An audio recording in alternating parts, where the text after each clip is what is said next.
88.4 FM. weBandla, it's nje freedom for everyone. Emsakazweni wakhe 88.4 FM. Before that one, BP Winance, it's nje stand. Usukwenze konke ke. Yabona mfaka lokho nje ima uxile ezwini.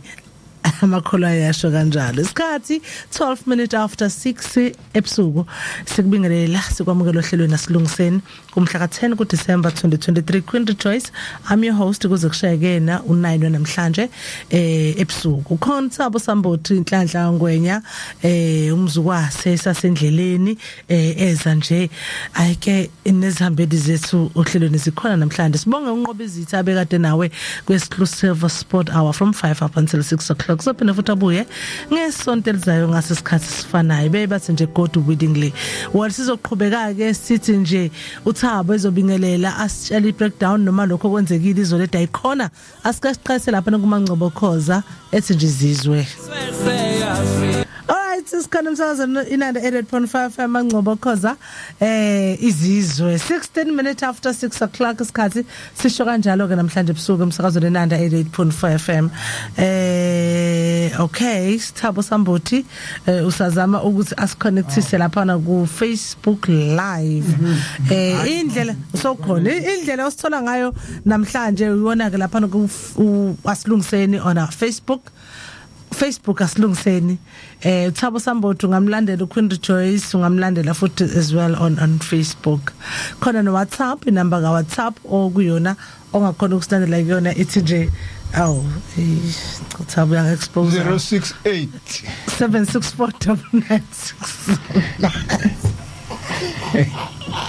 068 764 9969 awatoto yang expose. All right, anyway izolo ngase ngaphatheka buhlungu ukuthi angibanga khona edayikhona qale lapho nje it was Chuti iyabiza phethi lesivele sifike endaweni sibo Jacob athani Jackman Jacob all trade lapho futhi akuvumi futhi ukuthi uwabamba amathalent akho sonawo yabona kuthuba no azokuthi uyaqhasha ubani uyaqhasha manje kagcina ngixile kanjalo ke manje wena iveza ukuthi ukwazi ukwenza ukuthi ukwazi ukupheka ukwazi ukuvuba izulu akuthiwa hayi izulu asikho khona kanyo nakaza ngapha nakonakala hayi ukhona ngabambeka kanjalo ke izolo ngekubeni bengingahlelile ngoba uthule kusekulethi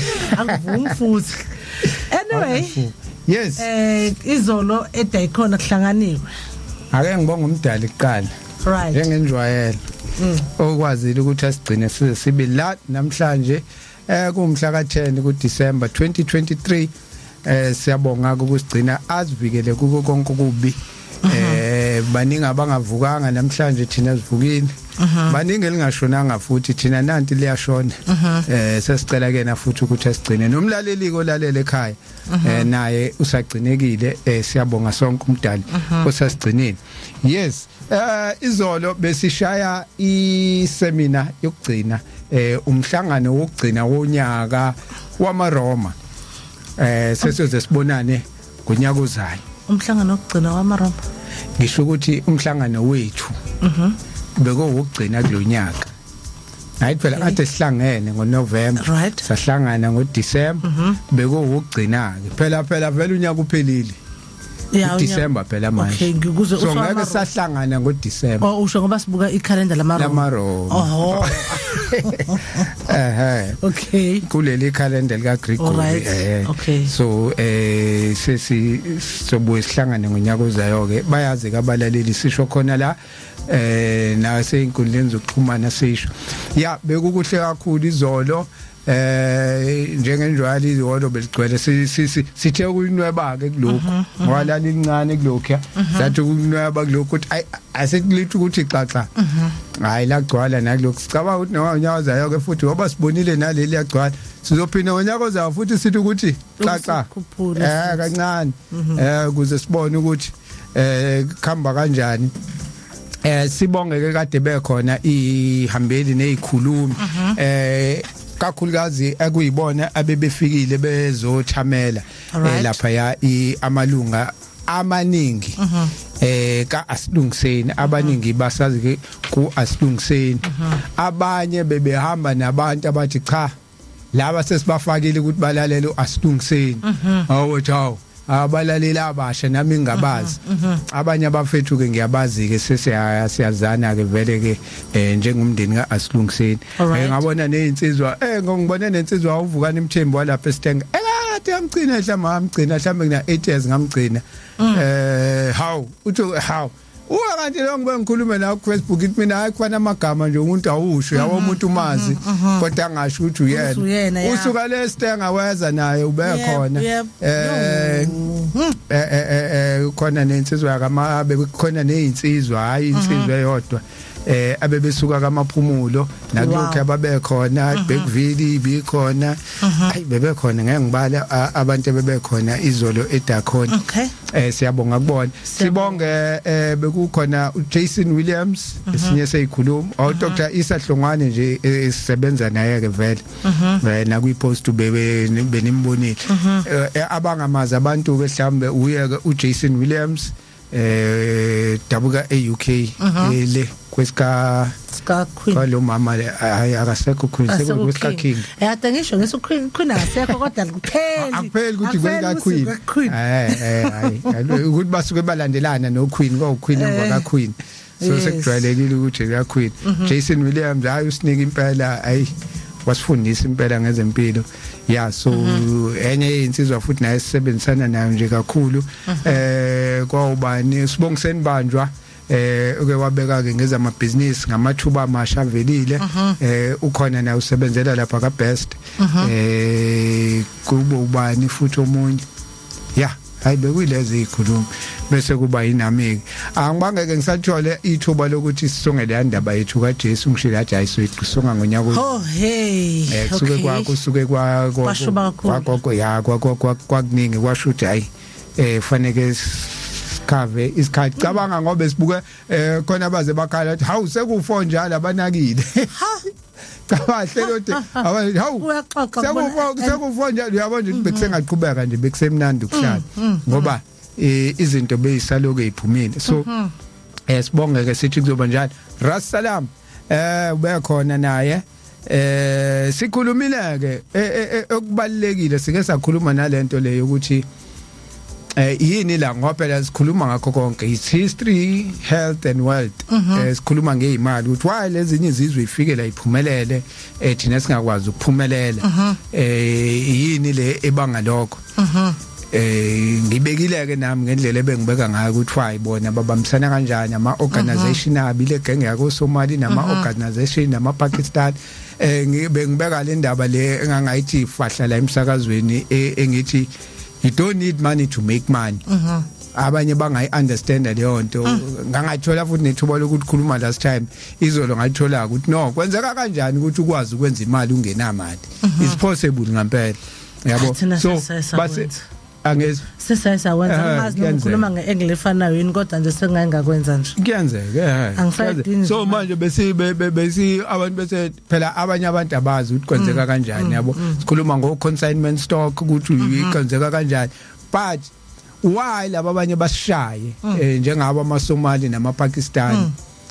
yazi umuntu ovele nje wayiphendula kalula yonke lento uRasalam wathi uRasalam iyodwa into eyenza ukuthi thina singaphumeleli labanye baphumelele sishoda ngobuntu yabo njengoba sesiphelele ubuntu ingakho ke singakwazi ukubambisana ngikhumbula nangesikhathi la uze walinganisa uRasalam wathi yaze iTopia njengoba ehlala khona wathi yazi umuntu lapho ufika avula isitolo mase sivulile isitolo ka Odi eTopia kufika mina wathi ndiyabona nje uzokwenza umzekelo njengomuntu odayisa amakinati otshala amakinati ufika esitolo afika shiye mhlambe ibhakede lakhe 20 liter lamakinati aye kulesa sitolo ashiye futhi amakinati afika omunye onento ethile mhlambe amadumbe ashiya amadumbe akhe onani ashiya ukuthi umnikazi wesitolo uyazi ukuthi mina lento ngizoyidayisa imali engaka ngithathe yami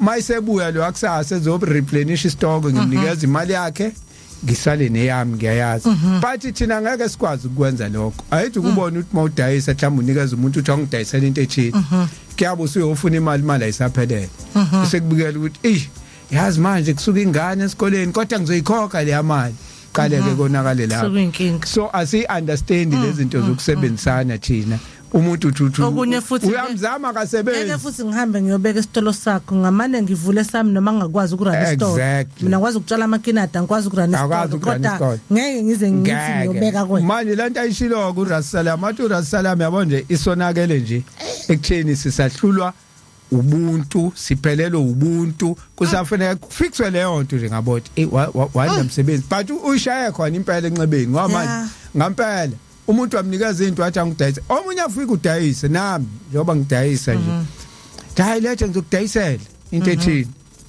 umnikeze ahamba masoloko dlawo uzukholwa hayibo ubani ngangimnikeza izinto zami sekuthenya okunye futhi soxabana hayi uselokho ngivele ngimiyakeke ngiyazi kodwa ukuthi uma ngabe uvela uxakekile uzokubuyisela ebese ethi umthetho wakho uthaba uceba ngami so manje akho sile mali ayibuyisa kuwena kusamele kusakhona ingxenye eya kulomuntu otshala amakinati usho uthi uRasalam yabo laba abantu banobuntu bazi ubuNkulunkulu uyazi umuntu ukuthi ngeke ngikwazi ukuyicebisa ngeyithukuthuku zomunye umuntu ngiyibizela isiqalekiso ngoba banobuNkulunkulu so wenza sure ukuthi uthathe eyami ingxenye ngihambise umuntu vela ka odanga ayithi besibuyela kulanto econsignment stock ukuthi istock uyithola kanjani ungazange wena uyiorder kodwa bakunike yabo so nalapha umuntu lo nesitolo aka order seyakhile lelo kule building yakhe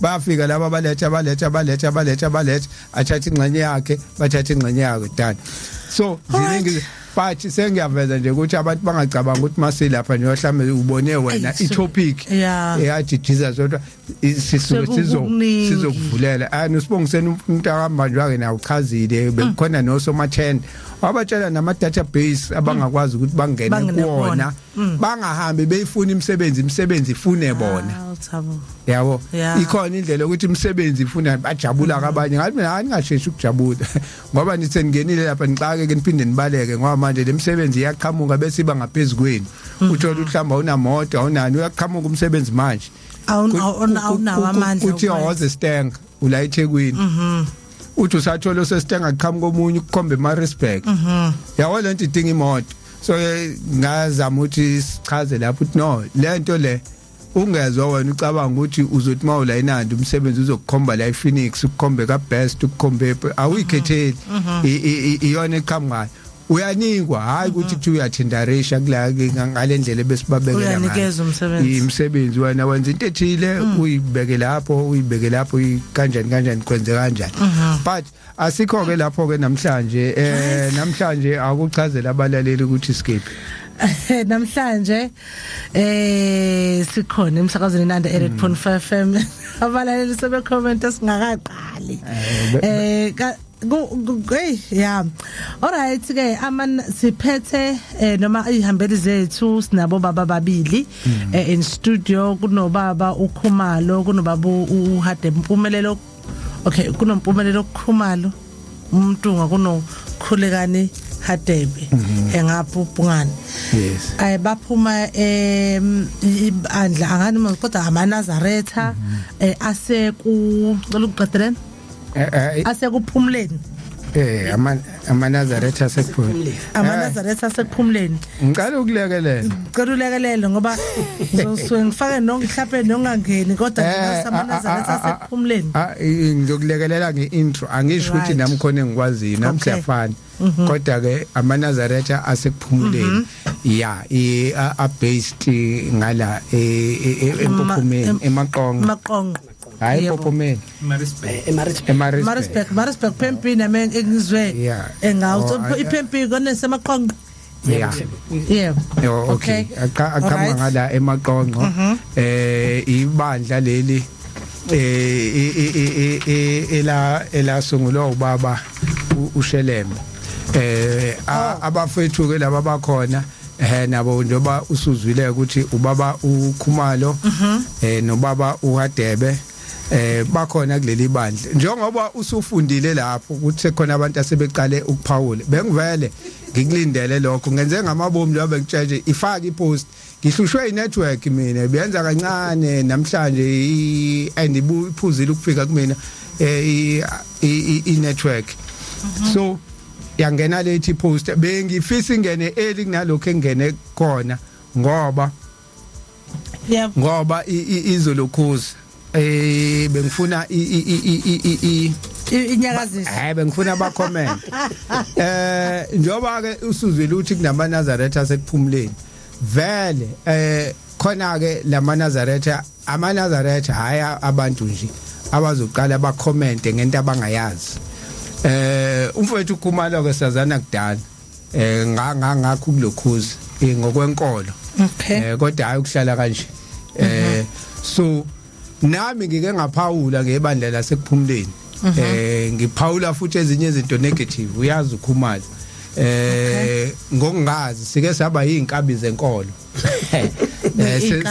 senziwe inkabi enkolweni njengazo lezi ezisazophawula la njengami mangidefend uJesu no enye into ukudefend sengasho izinto enjalo ukudefenda lokho ukuba ilento iapologist mhlawumbe ngakubeka kanjalo usuku iapologist nini inkabi nini yes uyazi Khumalo uyazi Khumalo wayezakhuze kwayena wayezakhuze kwayena akhuze nabaholi impela ukuthi hayi bo lento lenyenzayo iyophinde enithi abalandeli bena bayenze kwamanye ababandla one day izokwenzeka kunini okay igcine yenze kanje kodwa la ngikhona ngikhuluma nalo sephawula ephawula into angayazi ibambe leyo ingakho ke sila namhlanje neBandla laseKuphumuleni ukuthi lalela ulinde bese uyeza ukuthi kukhulunywa ngani bese uyaphawula yawazi time uvela uphawula nje kuqala sho sakusikho lokho esicabangayo ucabanga usuzweni hayi bese amanAzaretha nje amanAzaretha mina sengicabanga amanAzaretha sengicabanga ukuthuleka lalela ke bese uyathula ulalela ke ukuthi kuzothiwani sonke silalela ingakho sila e-studio ukuthi yabona ke namhlanje uNkulunkulu uyisimanga ngoba into uyenza izifike kwenye indawo ukuthi ake namhlanje sikwazile ukuthi amanAzaretha aseKuphumuleni azayifikele wona nami ke njengoba sasihlangana nalapha ku social media ngizoba nethuba elikahle ke namhlanje ukuthi hayi ke nampa kabafethu namhlanje ngizoba ngibabuze bukhoma ke namhlanje ngoba kwangabuzwana lapha ya kwakwenziwani kanti Thabo kwakwenziwa lento enzeka la ethi yabona ukuthi abantu ababuzi bayakutshela okay all right anyway angifuna ngikhumbuze umlaleli ke sikhona sinobaba uMpumelelo Khumalo Khulekani Hadebe abaphuma lapha na kwiBandla AmaNazaretha aseKuphumuleni eMaritzburg la ibandla elizinze khona kanti ke ibandla lingaphansi komHoli I'm not sure umHoli wakhona kodwa ubaba uShelembe ngizosobaba umfundi noma ngizothi iNkosi noma ngizothi yabona ngoba manje ikhona lento yokusikhona AmaNazaretha thina masikhuluma ngamaNazaretha kuyakuthiwa iNkosi angaphansi komHoli beNkosi ubani manje uyabona khona ikhona imbuzo ngabakhona angivele ngiqale la singakabingeleli mhlawumbe babukhuma ubaba Shelembe umfundisi iNkosi unikwa siphi before bingelele ubaba Shelembe okumHoli unikwa siphi siqu inkosi uShelembe bapha sikwaba inkosi uShelembe ngiyabonga kulondawo sinaboke lana ke kuzochaza ke ngeBandla kanti ke futhi akujwayelekile kuma kusizwa igama elithi Nazaretha bese siphinde futhi sizwa inkosi ekwesinye isibongo kungesona esakwaShembe akuvamsile kodwa ke sikhona sizozwa ngokusukuleka kweBandla njalo ngithathele ithuba ngibingelele ngamukelo ohleleni siqale ngomntungwa bese ke sizodlulela ke nakuba Phungane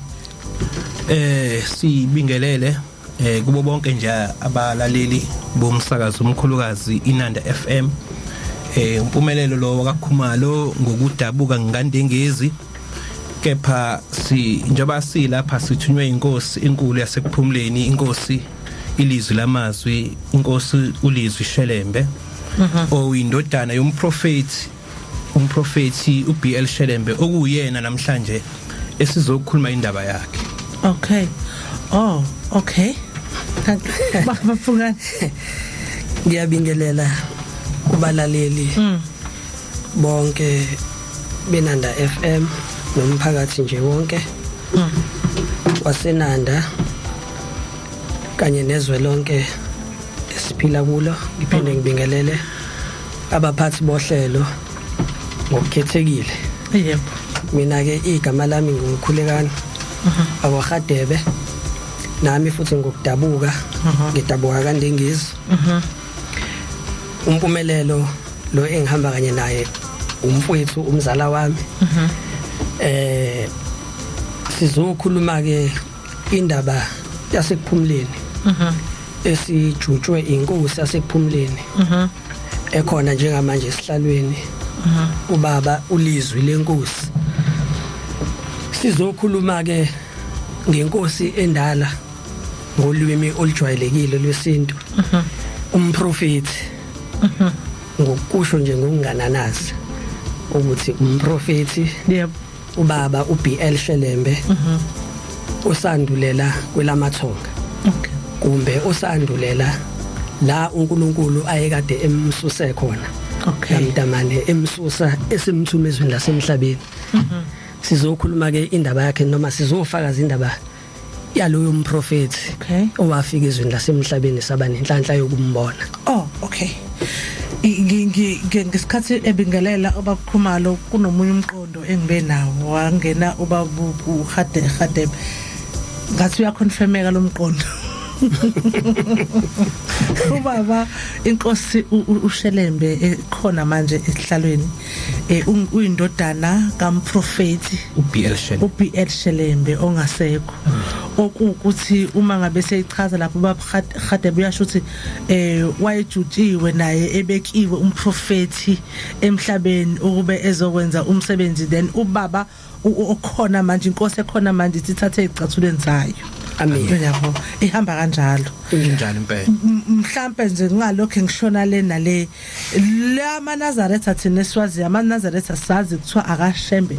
Kukhona yena ukuhlangana phakathi ngoba manibingelela sikhona lento emqondweni wami esengathi ayi akukhona lokho sikujwayele. Kusho ukuthi ke njengoba sizokhuluma indaba yeNkosi yaseKuphumuleni. Indaba ke iNkosi yaseKuphumuleni indaba endala. Right. Ukuthi nje indaba uNkulunkulu wayiveza waphinde futhi wayifihla.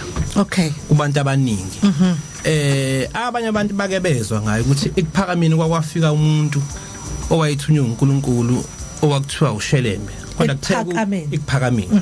Kodwa kutheka uphakathi naye lo muntu naye useyinkosi naye useneBandla lakhe. Okay. Leso simo ke senza ukudideka kubantu uma bengenako ukucaciseleka ukuthi uShelembe ube yinkosi kanjani, ufike kanjani ekuphakameni. Yini ehlanganisa uShelembe noShembe? Yini ehlanganisa abasekuphakameni nabasekuphumuleni? Uma ukhona umehluko ukephi, uma kukhona kufana kukephi? So njoba silapha namhlanje sizothula nje umlanjana omncane noma kuyindaba ke endana kodwa sizama ukuthi nje siyenze ifinqeke nje ibe imfishane ne hour 30 minutes sikhuluma indaba yeNkosi yaseKuphumuleni. Okay. Ngicabanga ukuthi interested kakhulu ukuqala ukuthi sosiyasho ukuthi wafika endaweni esekuphakameni. Engathi impela ngiqali ukusizwa isibongo sika Shelembe ekuphakameni. Noma kungenalesi siqinisekiso esigcwele. Asika sivele siqale emsukweni wakhona uNkulunkulu embiza noma emgcoba ubaba Shelembe ukuthi aze afike ekuphakameni kuqalaphi nje ukuqala kwalo noma singakafike kwakheleni weBandla laseKuphumuleni. Ngiyathanda ukuthi mangikhuluma le ndaba ngizothinta nje incwadi ecishe 2 noma 3 angizukuyivula. Okay. Ngizodlula kodwa kuzona. All right. Ngenxa ke yesikhathi. Kunencwadi kaMshumayeli ngithi wokuqala iverse elika 9. Elithi lokho okwake kwenzeka. Yikho okuyobuye futhi kwenzeke. Lokho nje okwakwabonakala yikho futhi ngesinye isikhathi obuye futhi kubonakala. ivesi lokuqala lele engizoqala ngalo. Right. Incwadi yesibili engizoyithinta ngithi incwadi kaJohani wesithathu. Ithi incwadi kaJohani kwavela indoda eyayivela ehlane laseJudiya igama layo nguJohani. Right. Eyayithunywa uNkulunkulu ukuba izomemezela ngokukhanya okwakuzofika emhlabeni. Yona leyo ndoda yayingesikho ukukhanya. Right. Kodwa yayithunywa uNkulunkulu ngaphambili ukuba izomemezela ngokukhanya okwakuzofika emhlabeni. Amen. Amen. Incwadi yesibili leyo. Inkulumo ke ngaphambi ukuthi mhlambe sichaze indaba kaShelembe. Sizozama ukuthi sihlehle yebo kwesikhathi asizivumile kodwa sizozama ukuthi sihlehle ngoba kuhle ukuba sikhande isithombe ikakhulukazi kubantu abahlezi beyizwa indaba kaShelembe kodwa abangenako ukucaciseleka ukuthi uyisima kanjani.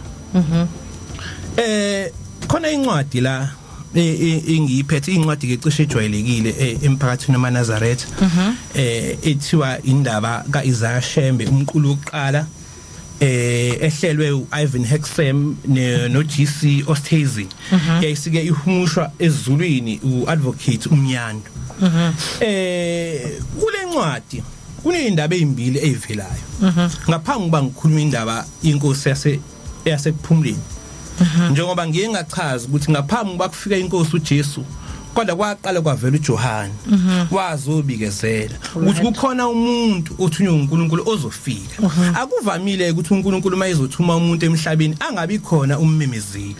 Kule ncwadi ngithi mawiqala ekhasini 47 uphinde kube nenye indaba ekhasi 150 ngizoyixoxa nje ngiyifishanisa noma kuyindaba ezithanda ukuba zindala. Ithi lapha kukhasi 47 ithi ngesikhathi esingaphambidlana kwempi yokuthelela kwamakhanda okwakuyimpi yango 1906 yeNkosi uBhambatha. Right. Kwavela indoda eyisuka ezintabeni zaseNquthu okwafika izwi kulo elivela kuNkulunkulu. Igama lale ndoda kwakuJohani uzandile wakaNkabindi. Lithi izwi, wena Johani hamba suka lapha eNquthu hamba ezintabeni zasobonjeni ufike uhlale khona izinsuku ezingama40 ulinde mina Jehova uNkulunkulu wakho kukhona engifisa ukukuthuma kona. Nempela ke le ndoda yaqala yangalemukela leli lizwe lalifika lithema seliya ngokuqinisa yagcina ke ivuma le ndoda yahamba yayizintabeni zasobonjeni. Uma ke ifika ezintabeni zasobonjeni ngokuchazwa komlando njengoba ubhaliwe lithi izwi kwafika uNkulunkulu kuyo wathi mina nguNkulunkulu wokhokho bakho nguNkulunkulu wakho nguNkulunkulu wezela kini.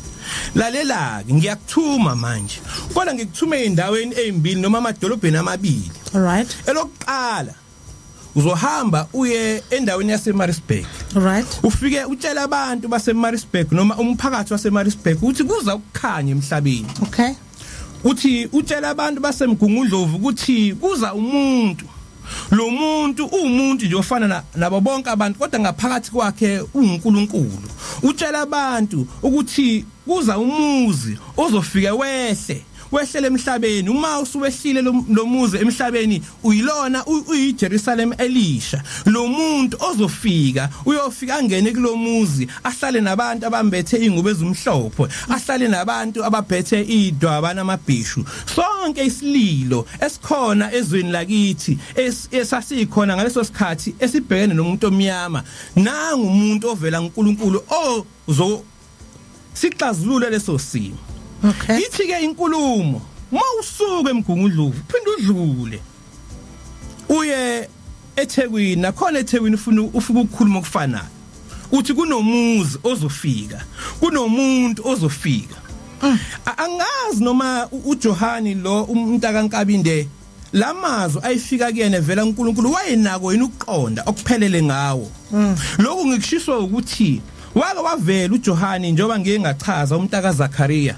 Uma esefika uJohani umntaka Zakhariya izwi lafike lamthuma lathi tshela abantu ukuthi kuza ukukhanya. Kodwa uma esefika uJesu sebonana noJesu wayesembhabhadisa kwase kuvuleka izulu kwase bakhona amazi ayikhulunywa ethi lo uyindodana yami engithokozile ngaye. Uma uJesu edlula ngelinye ilanga uthi uJohane etshela abafundi bakhe uthi nali undlu likaNkuluNkulu. Kodwa uhamba nendaba kaJohane uthi mayisentilongweni uyabuya futhi yena lo Johane uthuma abafundi bakhe uthi ngicela niyongibuzela ukuthi loya muntu okuthiwa nguJesu ngabe uyena yilo ukukhanya besikulindele noma sayobuye sibheke omunye na. Lawa maza ufakazi ukuthi noma uJohane ayithunyiwe noma uJohane wayephathisiwe futhi nomphaka uphathisiwe wahamba wawethukula ngendlela uNkulunkulu ayithanda ngawo. Kodwa kwakukhona indawo encane la uJohane la mazwi wengenako ukuqonda kwawo okuphelele. Angikhulumi ngoJohane umntaka umbhaphathisi kodwa ngikhuluma indaba kaJohane unkabini. Ngithi angazi noma naye kwamehlela yini ngoba lathizwe hamba futhi utshela abantu emgungudlo uJohane wokuqala lithizwe ehlele eJordan. Uma eseseJordan kuza abantu besuka eJudiya kuza abantu besuka eGalile kuza abantu lonke kwela kaIsrayeli beza kuye. Uthi uma sebefikele kuye ufubatshela ngokukhanya. Kodwa lo Johane wesibili lithi izwi wena hamba uye emadolobheni amabili. Kodwa umyalezo ozokhuluma uyefana. Sizokukhuluma ke indaba enjalo. Sokukhuluma indaba enjalo. Yeah, okay. Kuthi ya kwabunkabinde ufana njengoJohane nje ubusho namagama asefana manje. Ithe incwadi yomshumayeli lokho okwakwenzeka. Yeah. Yikona impela futhi kubuye. Kophinde futhi kwenzeka. And ngaleso sikhathi kwenzeka uthe ngabo 1906. Yebo. Okay. Uthi lo muntu kuzofika ini ukukhanya kunomuzi oyokwehla. Kodwa ngithi angazi noma wayewezwa ngokucacile ini lamasu. Okay. Ayekhulunywa kuyo noma naye wehlelwa yiloko ekwehlela uJohane umbhaphathisi. Ngiyakuzwa. Ngikhuluma leyo ndaba. Siqhubeke kancane ke sengizongena kancane ke endabeni yeNkosi yaseKuphumuleni. Right.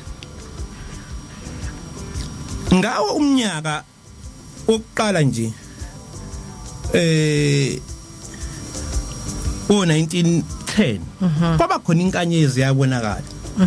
AmaNazaretha ngokujwayelekile kukhulunywa ukuthi hayi kwabona linkanyezi izungeze eThekwini le nkanyezi ayizobika ukuthi iyayizobikezela ukuthi kuza ukukhanya okuthi kwakuza uShelembe.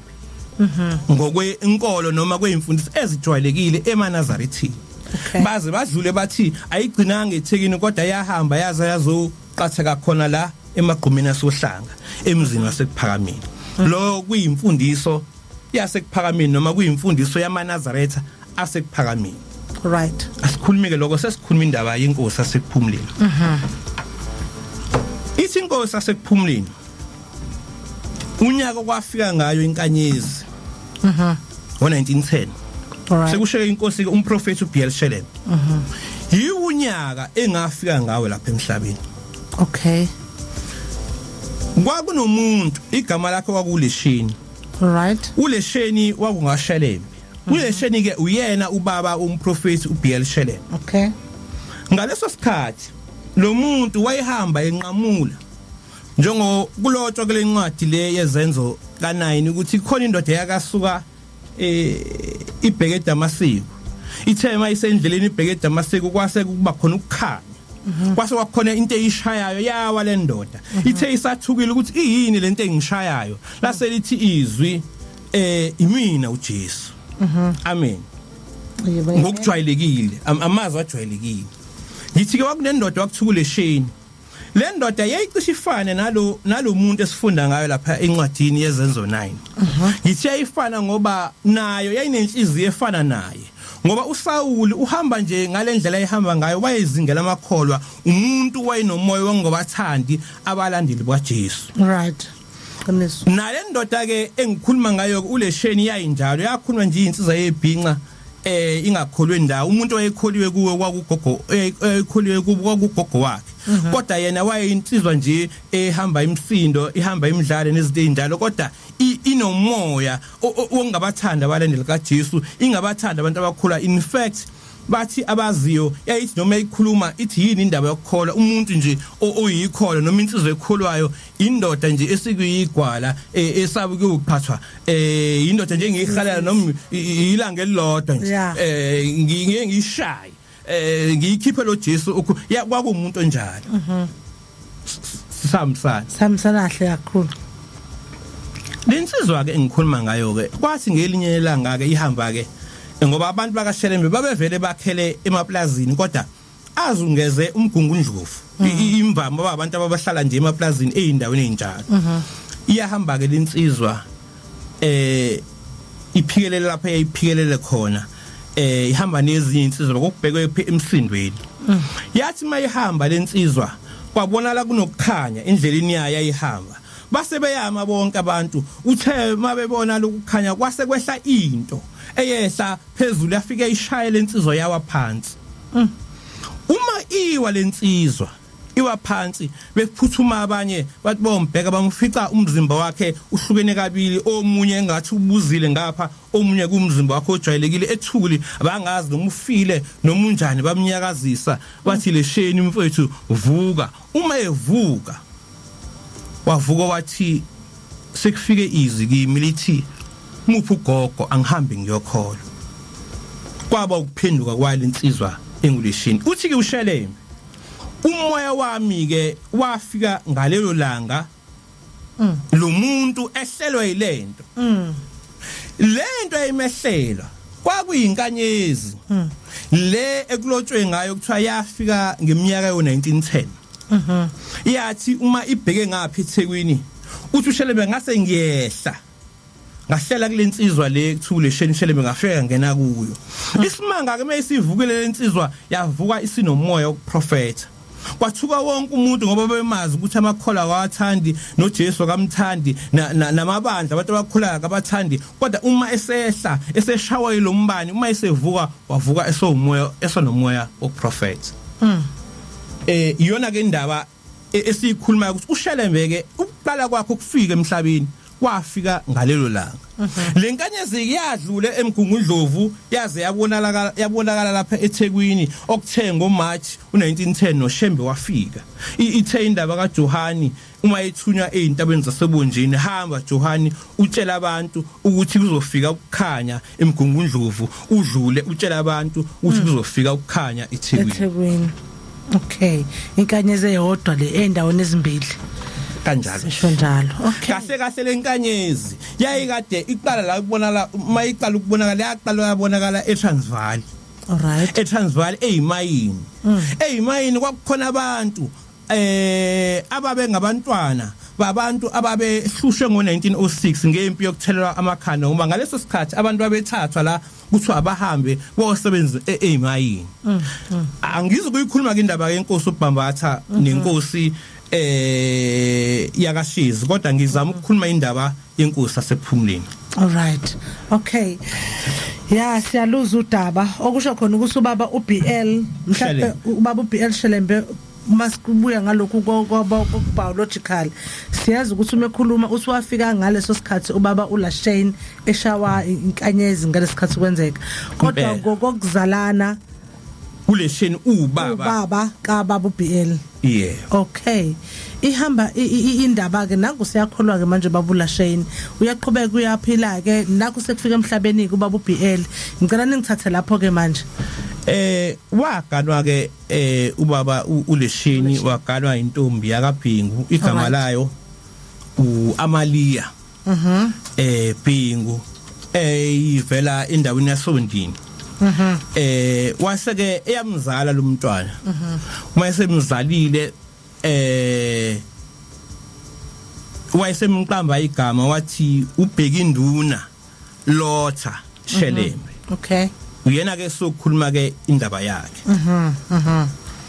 uma esezelo lo mntwana uma ekhula ngoba uLashane uthema imshaya imngena lento waqala wakholwa uma esekholwa ugogo wakhe bayikhola ebandleni lamaZiyoni kodwa kwahamba naye ngoba ehlelwanga kuphela umoya wokuprofeta kodwa waqala waba nomoya wokuthandazela abagulayo umuntu nje owaziwayo endaweni ukuthi kunomuntu ongumprofeti uShelembe kodwa lo muntu mayithi uyalandela indaba yakhe akukho lapho lamandla okuprofesa awathatha khona ngaphandle ukuthi kwehla nje into engaziwa umuntu yafika mshaya uma esevuka wavuka esana lamandla esevuka esana lo moya amen okay yeah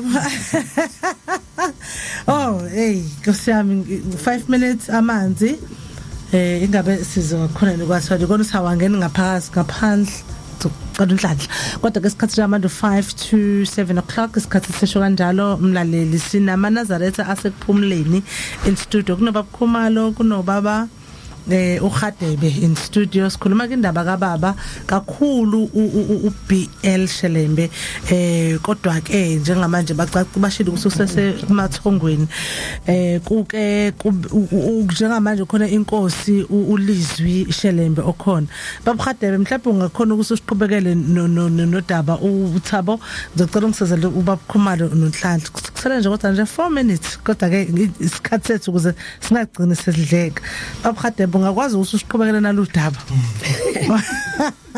asiphinde sibonke manje ngoba nakho sebehlangeneke ubaba uLasheni noma uMabhengu bayamthola umntwana ikhona yini into kubona eshayo ukuthi lo mntwana uhlobo luni lo mntwana asiphinde sibonge kubalandeli siphinde ngibonge nakubaphathi behlelo yebo uma sizoqhubeka phezulu kwendaba uMpumelelo asethe ukuyi unpack kancane ngendaba yeNkosi aseKuphumuleni yeah edume kakhulu ngokuthiwa uJika onjenge Langa okay bethi belotha abanye libe libahangula oh yep impela iNkosi aseKuphumuleni ke njengoba uMpume esechazile noma uMpumelelo esechazile ngicabanga ukuthi inhlanhla yokuthi umuntu ayibone iNkosi kuningi eyasixoxela khona all right ngokuthi yona iyubani futhi ixhumana kanjani noShembe ngenhlanhla esabanayo nokunye esikuzwayo even nangabantu abadala abaficwe iNkosi ekuphakameni bayaxoxa ukuthi adoba nje ngidwele kakhulu eyintweni uMpume yaseshilo bayaxoxa ukuthi wafika umuntu ekuphakameni owaduma kakhulu ngokuthi umprofeti iNkosi uJika ngizoqala nje mhlasimbe ake ngiyibeke lento inabe kanje ngoba enye ipolitiki esiphinde sibe nayo la ekholweni eyokuthi iNkosi aseKuphumuleni AmaNazaretha wafuna ukuyamukela okay kanje nganomprofeti okay AmaNazaretha ngiyaye ngithi ke mina ke kuyinkinga kakhulu ngoba uNkulunkulu akaze ahlale namuntu abamba umhlangano akaze ahlale noDlamini akaze ahlale noMkhize akaze ahlale noMr Anderson akaze ahlale noMr Knight ukudiscuss ukuthi konje uma kufanele ngithuma umuntu kufanele ngimthume ngimthatha kusiphi isibongo bese kuyavunyelwana cha njalo nje kuhlale kuba i-decision yakhe nokwenza ukuthi futhi namaKristu angayifuni indaba kaShembe ngihlale ngiyicacisa lento kumaNazaretha ukuthi musani ukubehave as if uShembe is accepted as umprofeti amaKristu akutshela ukuthi umprofeti ogcina uJesu amaMuslim the so-called Arabs ayakutshela ukuthi the last prophet Muhammad away accept indaba ukuthi uShembe umprofeti so you will expect the same uma ngabe kufika umuntu ofana noShelembe then ke kumina it's so disappointing ukuthi ngibona umuntu omnyama efuna ukurejecta umuntu omunye omnyama ngesiphiwo sakhe angasicelanga kumuntu uNkulunkulu futhi angabuzanga kumuntu ukuthi ngenze njani so ngiyengizame ukuthi ngiyidifuse yonke ke leyo debate yokuthi ubani oqualify ukuba umprofeti ubani ongaqualify ukuba umprofeti akuyona iissue yabantu leyo issue ilele ekutheni lo okhona phambi kwakho umbona ekhulumani enzani siyaye sizwe umlando uhamba uzuzivezela ukuthi uShembe ubaba omkhulu AmaNazaretha wona uqobo la agcine ngasamfuni esefuna ukumbulala kwaba nama attempts amaningi the very same prophet sengikhuluma ngawo kaMaNazaretha kanjalo neNkosi iLanga lona ke elagcina lifakelwa ngisho nalo poison laze lashawa istroke iwona AmaNazaretha so ayikho into engingayithatha kumuntu ongayibuki indaba kaNkuluNkulu ngokuthanda uNkuluNkulu ofuna ukuyibuka ngokuba selective to a particular surname kanti into yasezulwini ayihambi kanjalo okay iNkosi aseKuphumuleni ke uma iqala ikhuluma indaba kaShembe nabasekuphakameni ababekhona bathi iNkosi yafike yaxoxa indaba eziningi ezenziwa ubaba omkhulu baze bathuka ukuthi lo muntu uyithathaphe ngoba mncane lezi indaba yeah okay thina ke iNkosi ithi uma isilandisa ukuthi cha ngingakayixoxa indaba yami ukuthi mina ngubani AmaNazaretha ake nginixoxele ukuthi uShembe ezethunywa ezulwini kwenzakalani xa sibambe lapho Hadebe ngicela sibambe lapho ngoba ikhona yona into elinkayo somewhere isikhathi sekuseshelo 7 o'clock msakazweni Landa 88.4 seshelo 7 o'clock seshelo 7 emsakazweni Landa 88.5 FM siyabuya ke cha hayi impela bekumele ngigcine ngisifakile izibuko ngoba wow bekumele futhi ngigcine ngimile nangenyawo kuthanda ukuba tense 7 o'clock umsakazo Landa 88.5 FM uhlela silungiseni uhlelo nokukhindra Joyce Dimbani sithokoza ukuba nawe so kuba nawe namhlanje Thabo Sabothi ukhona sonke nofu ukhona ngale izambeli zethu ubaba uHadebe ubaba Khumalo baphuma lapha na ke AmaNazaretha aseKuphumuleni ngaphansi womHoli beNkosi ulizwi Shelembe right live ukhona on Facebook njalo Thabo Sabothi lapha na ku asilungiseni ngathi ngishareile nakumina I'm not sure but I think so then uyama uyama man uyama ulive uzoqhubeka ngespart 2 mangabe sesibuya njengale ukhombule ukuthi no WhatsApp ukhona kwi-number 0687649969 siyabuya ke. Alright, sisibuyile emsakazweni wakho eNanda 88.4 FM. Today is a best radio. By the way, kulonyaka 2023 sibuyile nama awards. Skak kama South African Radio Awards. Spenda skwenze futhi nanganyaka ozayo kube kuningi. Ke umhla ka-10 December 2023 sikhathi sisho kanjalo uhlelo wasilungiseni uhleleke nokhindra Joyce kulesikhathi samanje.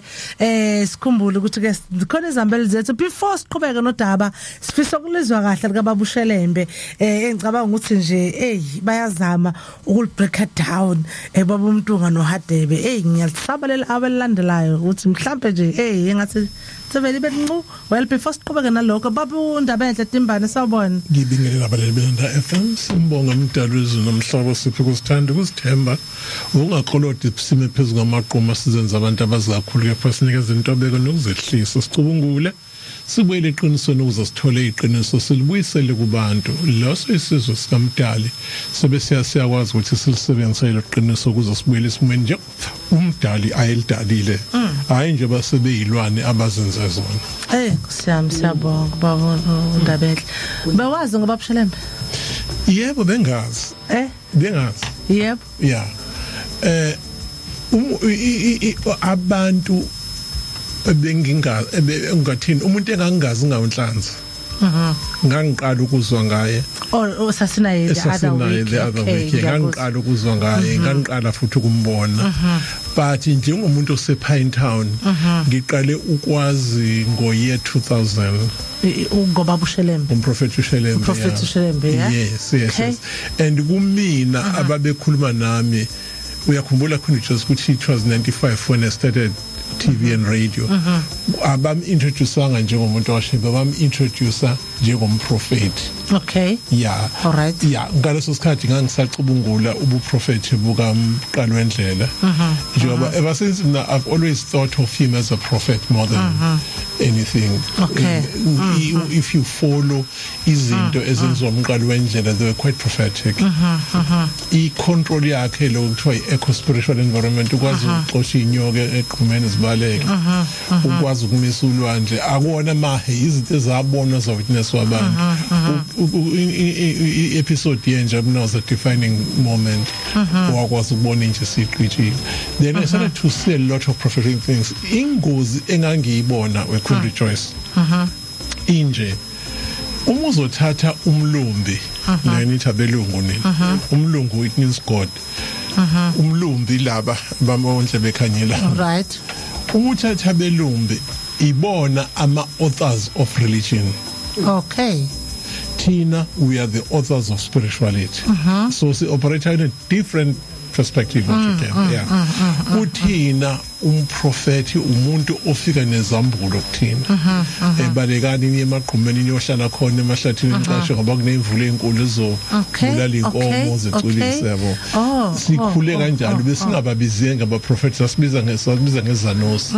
Okungeke kwabe sekuthi ukuconfusewa nesangoma into engafani leso. Okay, all right. Isanosi umuntu obelonga kwi-prophetic office. Prove izinto umdali azibeke njengezambulo. Okay, goes. So ngaqala ngabiza uMqalo wendlela njengesanosi nobaba ke uShelembe ngathi mangizwa izinto azenzayo usazozo bazokutshela izinto azenzayo khona izuthunje the most critical defining things, which is very dangerous because ayikho recorded into nzobaba uBL yabo yet bakwenza lokho. You know that there is evidence yini indaba kwaba nama witness. Ake correct imyth futhi ye western religion. Akufanele into religion nje it can be witnessed by somebody that you don't know whose name. Okay. Whereas Africa siyabaza abantu ababekhona uthi kunobaba uVilakazi kunobaba uMdletshe ababehambisana naye Port Danford. Siyazi kunobaba uNgwane kunobaba uMkhize nobaba uMkhonza benyukele entabeni. Kodwa umuya kwa religion a group of mysterious men of God. Njalo eBhayibhelini a group of mysterious. Siyawazi umdlalo kaPhiso babekwenzalani lokho babezama ukuthi bakwazi ukwenza pseudepigraphy ba extrapolate izinto ezikwi New Testament bese beyifaka ezansi kwi New Testament Old Testament so that iBhayibheli lizokhuluma to each other, as the New Testament and Old Testament are just two different books yabo.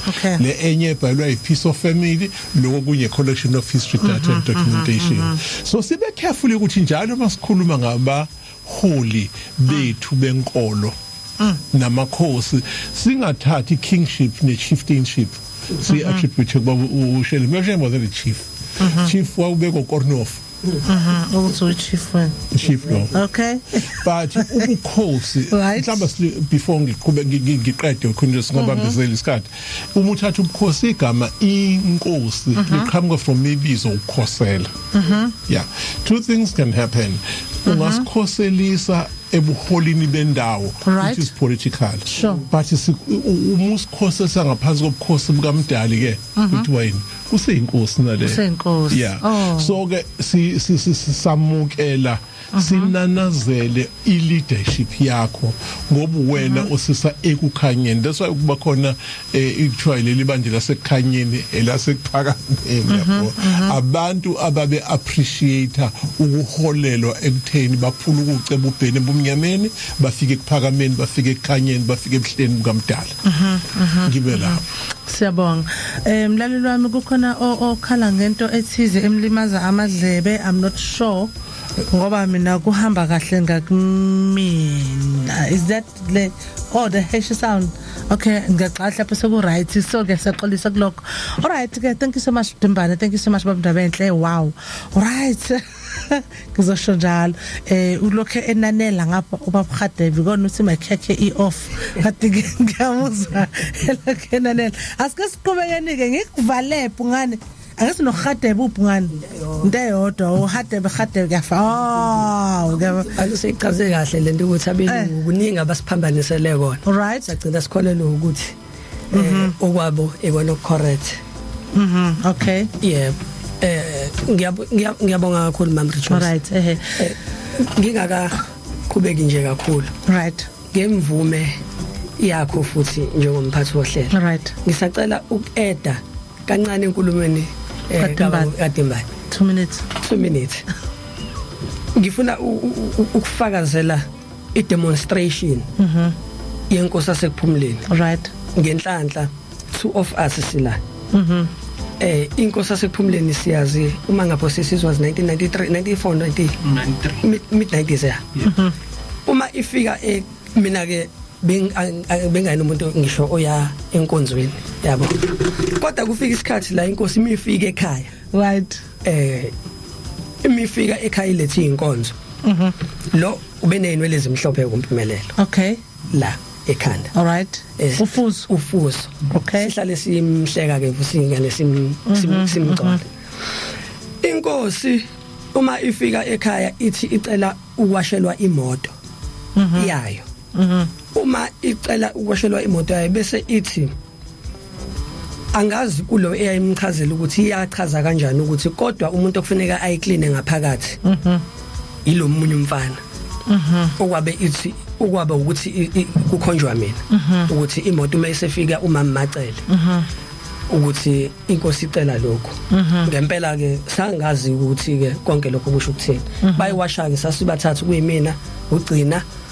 noMpumelelo bayiwasha umuntu sebeqedile sekuyigame lami ukuthi ngizoyicleana ngaphakathi right ngayicleana ke ngathola nethuba lokuhlala esihlalweni sayo njengo driver hayi ngayicleana sayiqeda uma sesiqedile I think I was doing standard 8 uMpumelelo was doing standard 7 ngaleso sikhathi and then iNkosi siyaphuma uma siphuma besingena emotweni bese sebehamba besithi hayi icela ukubizelwa lezi ingane lezade ziwashela imoto ayisabizwa ngempela sagoqa iNkosi yaqala yabuza igama ubani igama lakho Nkosana washo ugcina hayi ngugcina ngakhumalo ubani igama lakho Nkosana hayi washo ukuthi hayi ngumpumelelo wakhumalo yafika kumina ubani igama lakho Nkosana hayi ngukhulekani wakahadebe umuntu nomuntu kuyayisho ke nthi hayi iNkosi kubusise kodwa uma isifika kumina isithi kumina wena Nkosana ngizokubusisa ngesibusiso esihlukile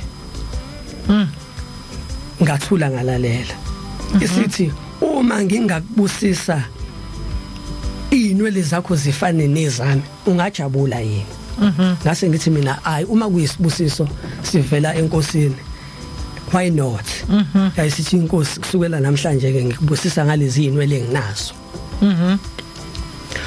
uma ngingakhuluma factually or based on my recollections mhlasimbe unyaka waphela kulo inwele zakhe ezimhlophe disappear right I'm talking about facts yeah mina zaqala zalotoza inwele zami ezimhlophe ngina inwele ezimhlophe okay since that period leso sibusiso ukuthi nje mhlasimbe at right time mase ngifuna ukuba rich ufune ngisidedele sibona sidedela ngoba amashaya ayakhuluma namhlanje ngoba umnikazi waso ufuna ukuvela right but ngikhuluma practical ngizama ukuveza into evezwa baba umyazi ukuthi iNkosi yaseKuphumuleni ngaso sonke isikhathi ikona yayibizwa ngofakazi walezi indaba ngoba yayingayona icounter kaShembe yayihlala icacisa ukuthi izoba ufakazi ngaso sonke isikhathi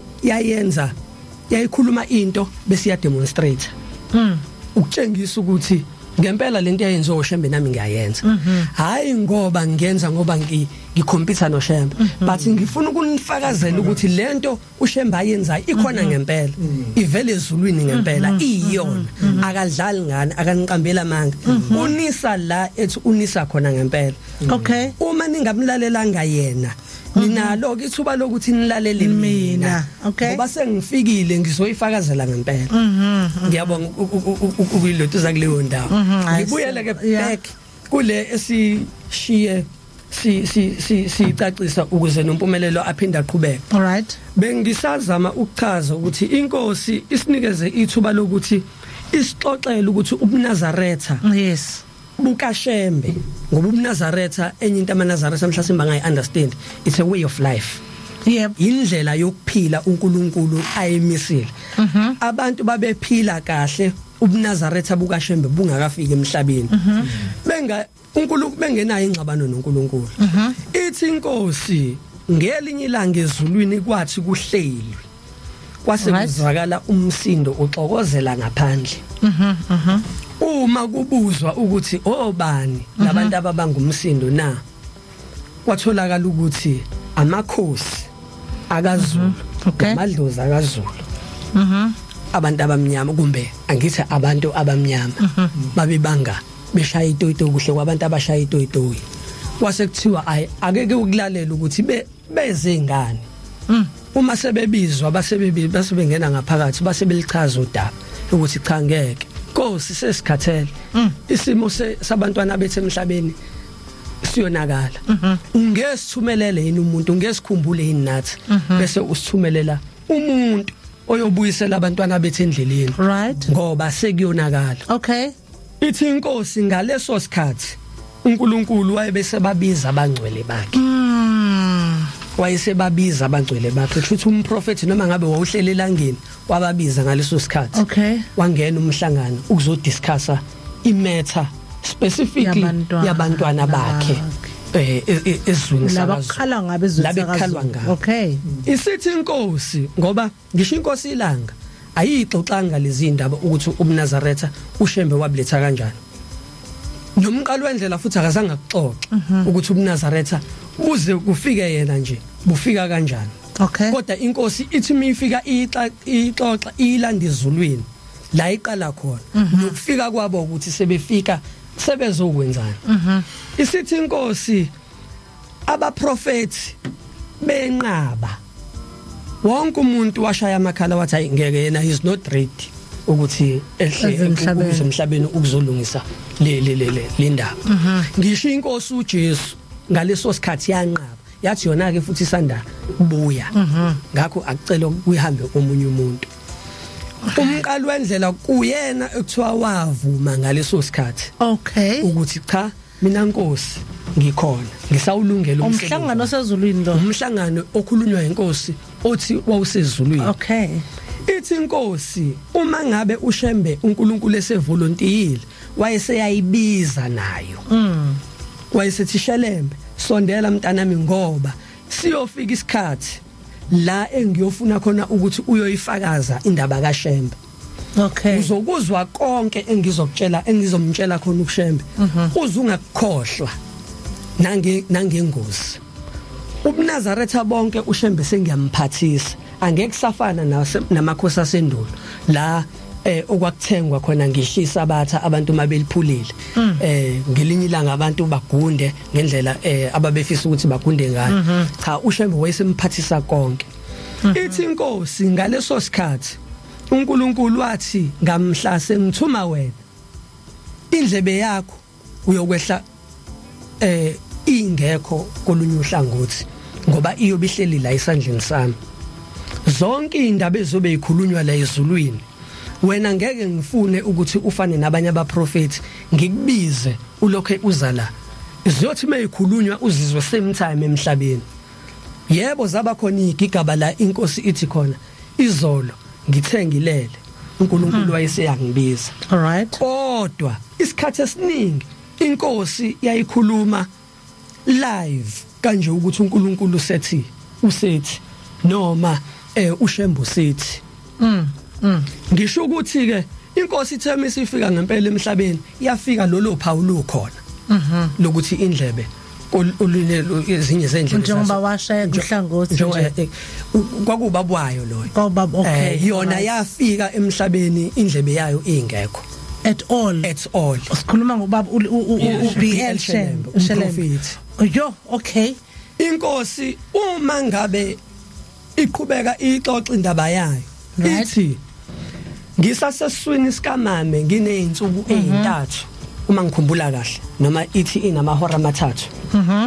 isihleli esiswini sikamawayo uNkulunkulu wafika wazobuza ukuthi mntanami usahleli kahle yini wathi baba ngisahleli kahle wayesemshiya kanjalo kwathi noma esezelwe kulo 3 months njalo uma wayo uthe ehamba njengazo zonke intombi beya emfuleni wayesehlangana nenkosazana yamanzi uma ukuthi angisakhumbuli kahle ukuthi wayehamba nobani kodwa wayehamba nodadewabo right wahlangana nenkosazana yamanzi yayisisho ukumbulala iNkosi ithi ngaleso sikhathi nganyakaza esiswini ngayikhuza ixoxa leyo ndaba iNkosi isiphumile esiswini sikanini uma ngabe iNkosi sizelwe 3 months again kunezimpi zegodi la endaweni zaseletuzeni zasondini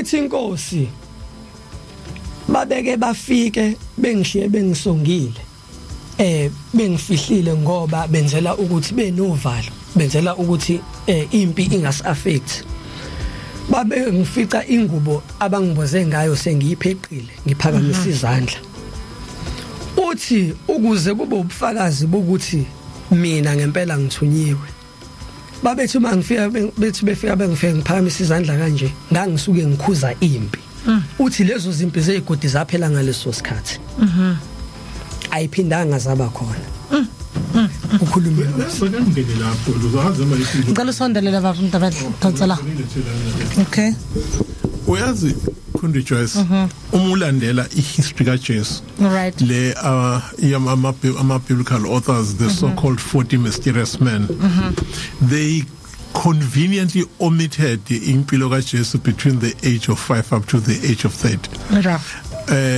baqamba manga about his existence of he just traveled a lot even as India why he spent a lot of time in Egypt where he was learning skills from the elders of the African society but there's something in episode Denza which was very very interesting at the age of 17 uJesu kwakunohlanya ulwahlele duze kwendawo la kwakuphuza khona ilwane kunomthombo nje oseceleni kwakhona la kwakuphuza khona futhi abantu then abantu sebesaba ukuya kuleyo ndawo then uyibone ishol le efakwa amaJuda lengiswa la ayifaka uma eya kwi worship noma ezoba emkhandlini wamadoda njengongeyani ekuthini right yena amaJuda ayibhinqa the Orthodox Jews ayibhinqa ukhalweni wavene wayithatha wayibeka la ohlangeni lwasuma lagoduka lafaka ubuselweni nomali abantu bathuka kwathi no there's a young man down no 17 ongenzela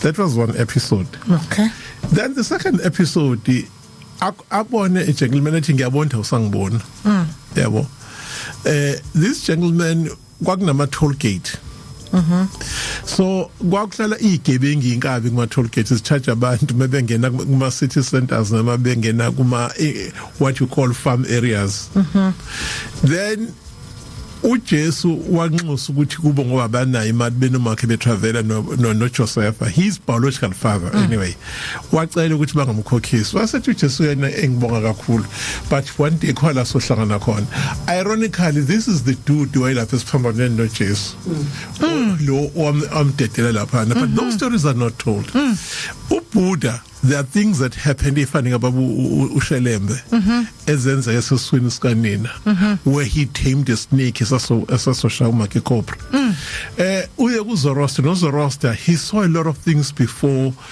abe azalo so by the age of 7 wesikhuluma zithi awumana ukhumbulini nihamba olwandle kanje nasana nomprofeti uKhalili wathi kanje kunina na so now umbuzo ukuthi yini uma sekuBL besiyajika lento manje yabo ekubeni into esekenzeka ngaphambilini not even once but uthola ukuthi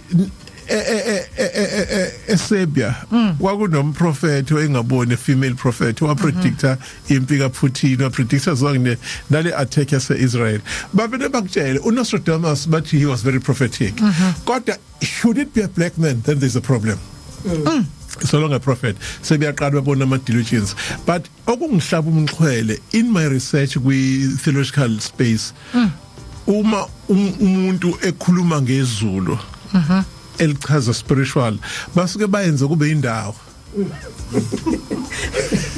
That's very dangerous. Ngoba kuzodinga uyilocate and ingalocate. Manje locate. But what uMakhulukhulu has said, ukhuluma nge-first, second and the third dimension. Right. Now with fifth dimension by few abantu abayibafike khona. Kufanele ube ne-conversion, spiritual conversion. I-rebirth ungadli kuyabona nje it can actually mess up your life. Then with fifth dimension mhlawumbe you can have an opportunity ukubona uJesu if ever uJesu exists. You can actually meet Abraham if ever he existed. You can have conversations in common language nalabantu. But inkinga meso subuya suza kwi sex ekudleni ekuphileni. You might not remember everything.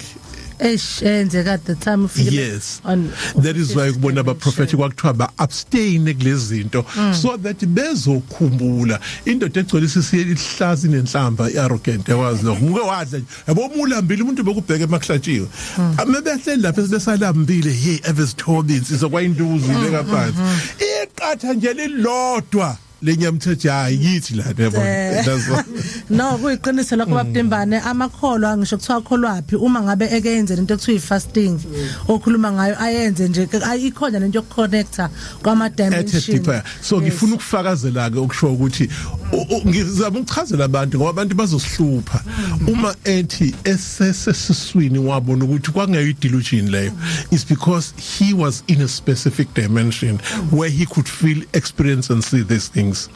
Uma ethi baba kwenze ukuthi with that dimension but basebenzisa ilanguage yama ignoramuses sisithini isezulwini. Hayi uDimbane useyihlahlele wayiqede yabo makuthiwa into yayihlahlela wenzela ukuthi be clear emqondweni yabantu. Kodwa ngizophendula nje umbuzo engafuni usala ukuthi why ukuthi mase kuumuntu omnyama bese kuba nenkinga ngoba siwushipa ama leaders. Yes. So noma usuke evikela leader yakhe ngathi uma kuqhamuka omunye umuntu one power noma one connection noNkulunkulu kube nzima ukubamukela ngoba manje sathi ukuthi thina owethu kuphela omunye. So uma bekhuluma kanje abaseKuphumuleni ukuthi iNkosi ngeze kuthi uJika onjengelanga nisazosichazela kulelo gama lavela actualekile ukuthi umprofeti azofakaza ngomunye njengoba noJohane wenze fakaza ngoJesu mawufunda iBhayibheli.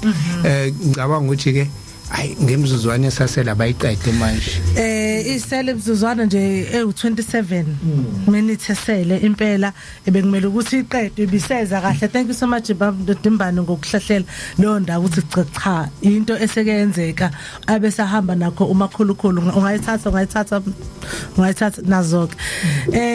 Ngibuyela kuwena babu Khulekani Hadebe noma Khumalo uyaqhubeka nayo. Hayi ngiyaqhubeka ngokubambisana kulungile. Yeah no bengisathi ngisachaza indaba yokuzaleka komprofeti ke uShelembe. Right. Ngithi ke uyise wangena lo moya woprofeti waze waba nebandla ibandla lakhe wakuthiwa Independent Church of Zion. Ubaba uLesheni okay. Uyise kaBL Shelembe right. Waziwa nje endaweni njengomuntu ongumprofeti osiza abantu ezinkingeni ezahlukahlukene. Inkinga ke isuka uma sekuzalwa lo mntwana uBL Shelembe. Ngenkathi lo mntwana ekhula lo moya wancipha kise. Okay. Wanda indodana. Kanga ukuthi kufika isikhathi la uyise nje esecishe efana nabo bonke abantu. Ukuthi zonke lezi zinto ezazibatshazwa kuyise sase izibatshazwa indodaneni. Kodwa mhlambe khona indawo encane nje esale kancane. Ngaphambi nje kancane kokuzala kweNkosi yaseKuphumuleni. Unina wathi mangabe iNkosi isesesiswini. Kuseyinyanga nje isephansi cishe kwakuyinyanga ezintathu. Wathi esenkonzweni eyokhonza nje njengokujwayelekile.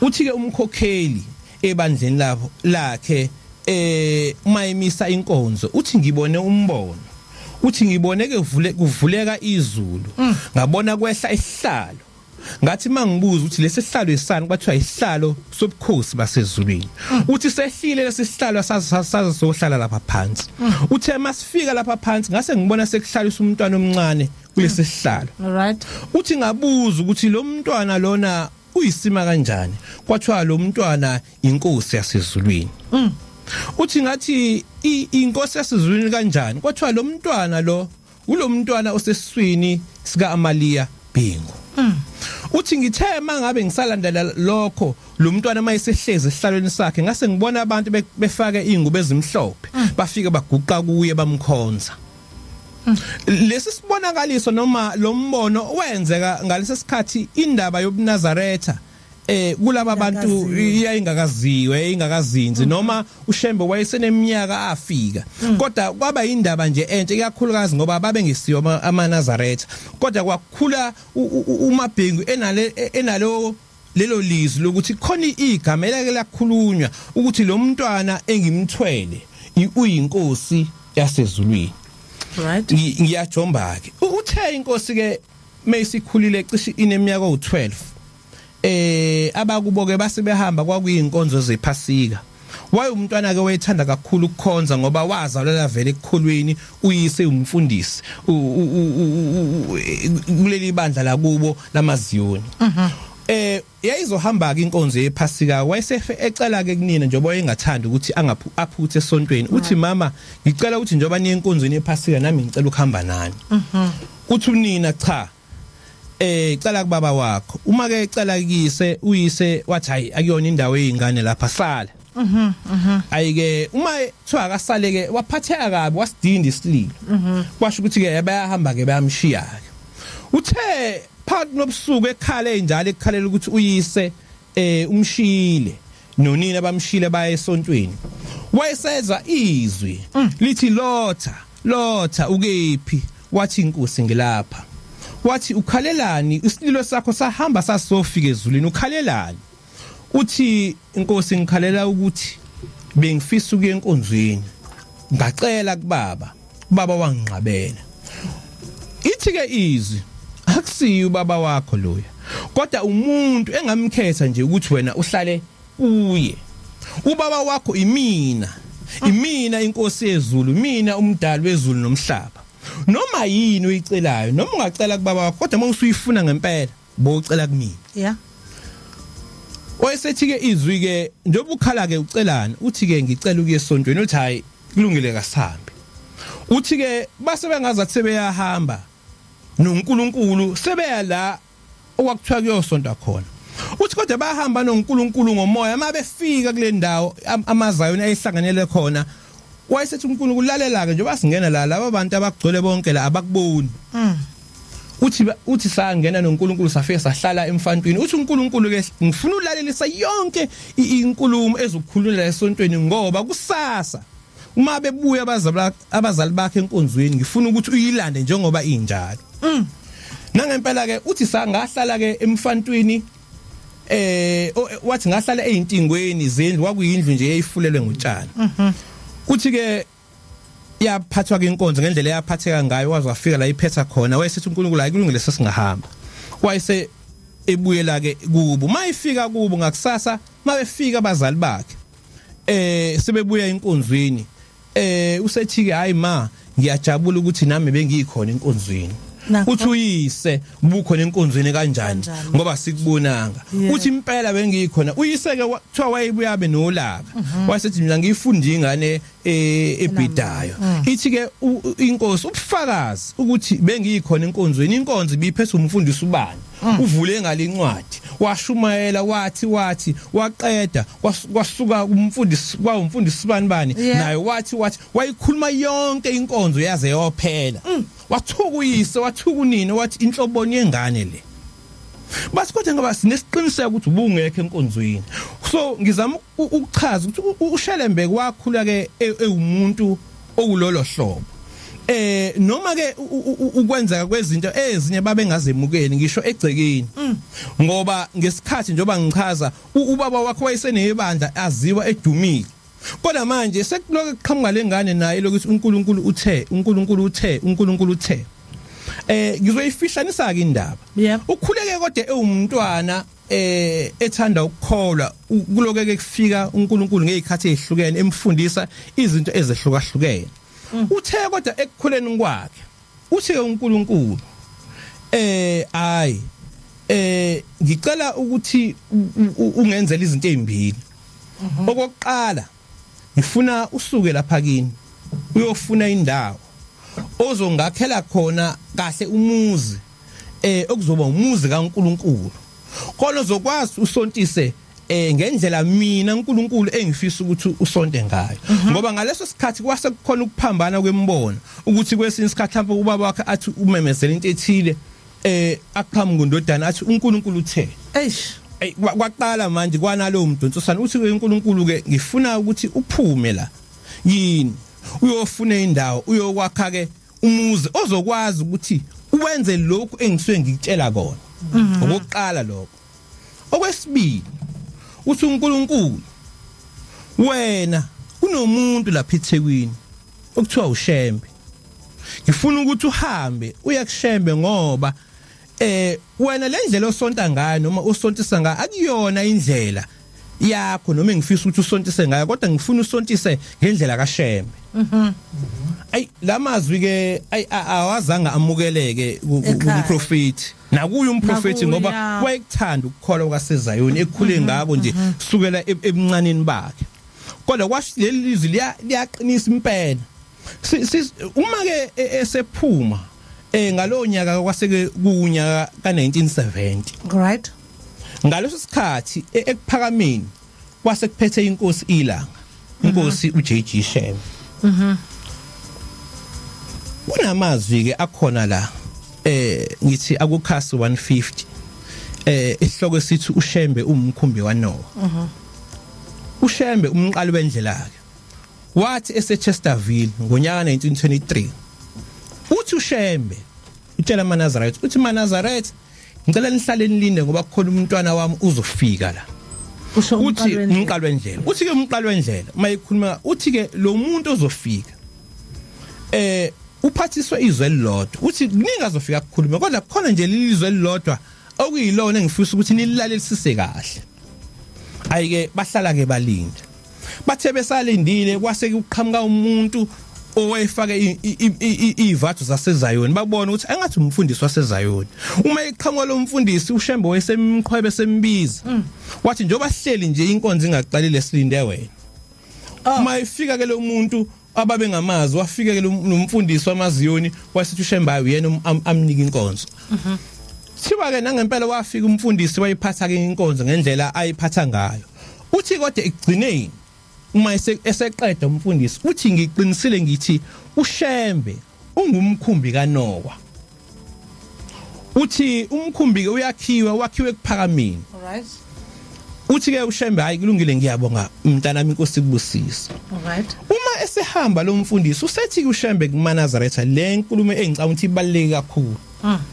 Uthi niyambona lo mfundisi wamaZayoni akade lapha bathi yebo Nkosi siyambona. Uthi lona ke bokufakazi wokuqala wendlela yami.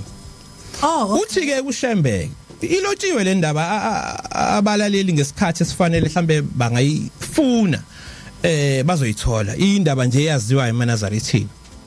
Usethi ke uShembe lo nimbonayo bekufakazi wami wokuqala. Uthi ke uma iNkosi entsha usekhuluma ke iNkosi Langa uma iNkosi entsha isihlezi ehlalweni sayo usekhuluma ngomuntu ozemva kwakhe ufakazi wami wesibili uyofika ekuphakameni. Uthi ningisizeke nimlalelise kakhulu ke loyo ngoba uyena oyobe eyazi indaba yami. Okay. Ngithi ke ngalamazi ngizama ukuveza ukuthi ekuphakameni umqali wendlela wayekade eshiya amazwi noma isithembiso noma isiprofeto ukuthi ukhona umuntu ozofika ngesikhathi seNkosi iLanga ongufakazi wakhe Okay. Uma ke leli lizwi njoba sengichaza ke lithi ke Shelembe akayeke ekuphakameni. Wayengathandi ukuye ekuphakameni. Ziningi izinto ezimkhunyane zami ehlele. Kodwa yababhlungu nako konke wathi ethandaza eintabeni zangakubo lapha ekhona eHawick la ewayesa akhe khona lo muzi waseKuphumuleni uthe eyothandaza entabeni uthi wathi sathandaza wabona kuduma izulu uthi leza leli zulu lafela shayidwa leyiguqukulo lahlukana phakathi olunye unyawo lakhe laba ngapha olunye unyawo lakhe laba ngapha uthi lakhuluma leli lizwi lathi ukhethani uba ngilivule lelidwala ngikufake phakathi ngikuvale indaba yakhe ingaphindi ukhulunywe unokuba usuke manje uye kuphakameni ngoba lokhu engikuthuma kona kusekuphakameni wasuka ngaso sikhathi wabaleka wabuyele ekuphumuleni wadlula insukwana uthema ngabe uthi uyasontisa amazayoni uthe isathi saqala nje inkonzo wabona abantu bonke behayize endlini wangazi lokho khayizokwane uthi lakhuluma leli lizwi lathi namhlanje wena uyaphuma lapha eZayoni uya ekuphakameni wahamba kanjalo kuShelembe esesuka ke ekuphumuleni eyake ekuphakameni uma efika estopini eqonde ekuphakameni wayesekuhlangana indoda le ndoda wako wayibona ngaphambili kodwa ke siyobuye sikhulume indaba uma kuqhamuka le ndoda kwaku uDecember 1970 ithi le ndoda kuye mina ngiuShembe mina ngikumqalo wendlela njengoba ngiyilapha ngikulandile ngikusa ekuphakameni uthi ke uShelembe indlela yasekuphakameni wayingayazi wahamba nalomuntu wahamba wazombeka esangweni lasekuphakameni alright uma efika ekuphakameni uma efika esangweni wamukelwa unobhala weBandla uDlobo wafike wafika wazethula kuDlomo ukuthi ungumfundi uShelembe uphuma ngaphe eMaritzburg kodwa uzobona iNkosi useshoke bani iNkosi ilanga uthi ke uDlomo ayi umfundisi iNkosi isegumbini ilindile ayibonakali kodwa makuthi khona usizo ohamba ngalo noma oze ngalo bakhona abafundisa abanye abakhona engizokwethula kubona uthi uShelembe cha Dlomo umuntu ongilethe la useshoke umqalo wendlela uthe ngizofike ngiyibone iNkosi futhi ngizofike ngikhulume nayo ngenkathi bese nalo khuluma uDlomethu zami ukumchazela ukuthi ayingoba phela uyafika ayayazi indlela okwenzeka ngayo izinto ekuphakameni uthi kwezwakala kuthiwa abantu bememeza egcini bethi libale mabethi libalele bachaza ukuthi siphumile iNkosi ilanga yahlala ngaphandle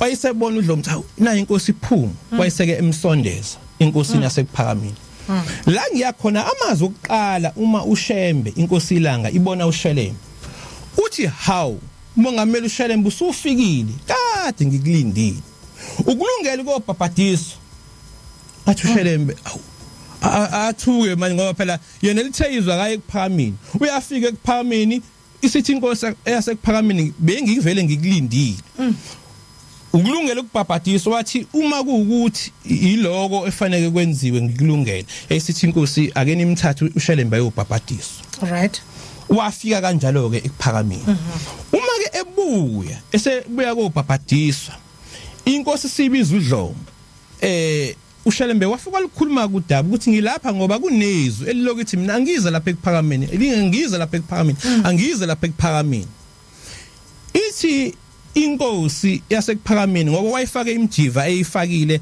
ngoba ekukhuleni kwakhe uNkulunkulu wayevama ukufika athi thunga lomjiva